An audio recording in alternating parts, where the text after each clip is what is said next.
Hello guys, welcome to 5th generation and welcome to another unboxing and testing. Welcome to another vlog. Shoutout po natin Sir Arnold. So ngayon mayroon tayo ditong isang break barrel rifle. So this is the Magfire Mission multi-shot break barrel po. Yan. Ito po yung kanyang model, Magfire Mission multi-shot. Kaya po siya multi-shot break barrel kasi meron po siyang magazine. Meron siyang magazine na 12 rounder or 12 round magazine, .177 caliber up to 1,300 feet per second. So bali ang bala niya ay 177. So ngayon we're using the Umarex 500 Intruder or Umarex Intruder. This is 8.20 grains. Yan, so ito po yung ito po pointed 177 po. Yan, caliber 177 pointed. So, ito po yung kanyang bala. Okay? So, itong unit na to is a break barrel. So, hindi na po kailangan dito ng CO2. Bali, ang nagpapagana sa kanya is the Nitro Piston Elite. Ayan, powered by Nitro Piston Elite. So, ito po yung itsura ng Nitro Piston. Yan. Yan yung itsura ng Nitro Piston.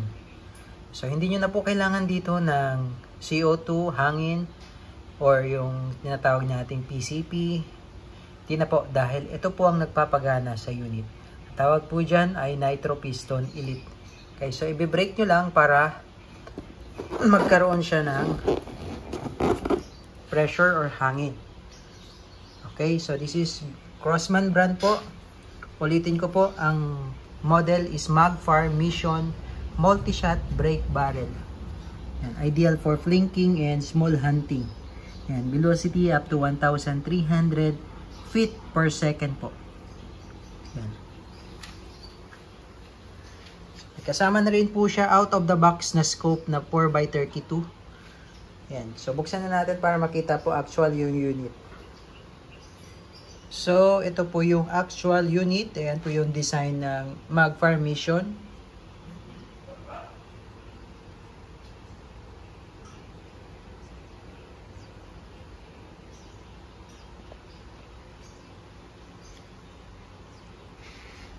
Ayan po.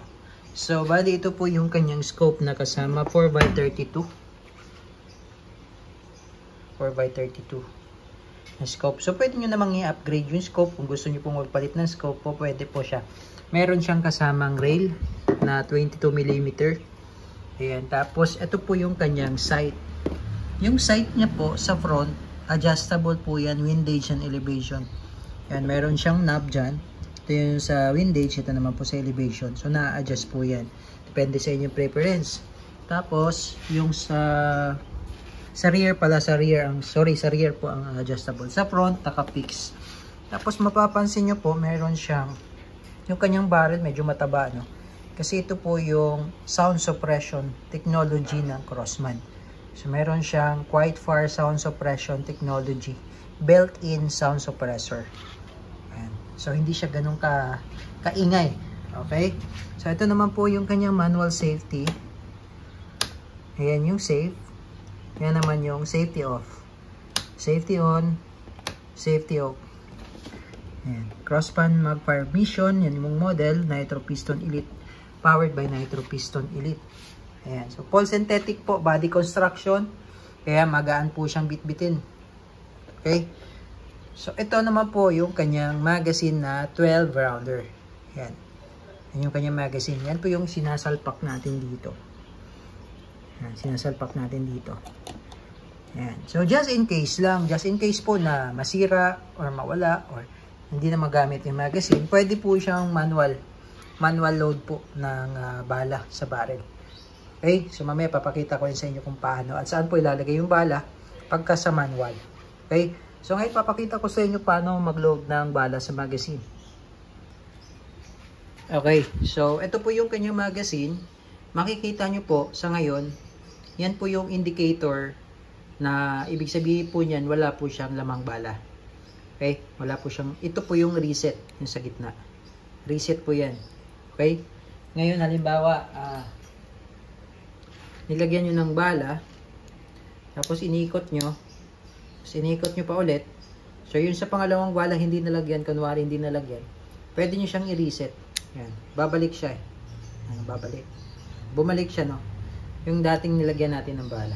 Yan. So, sa paglo-load po ng bala, ipapasok nyo lang yung pellet. Makikita nyo po yung position ng pellet. Kung paano po paharap yung pellet. So, pag ganyan po.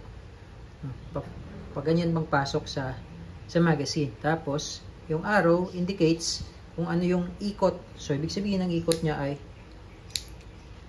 clockwise. Okay? So, ayan po. Yung pellet. Pasok nyo siya dyan.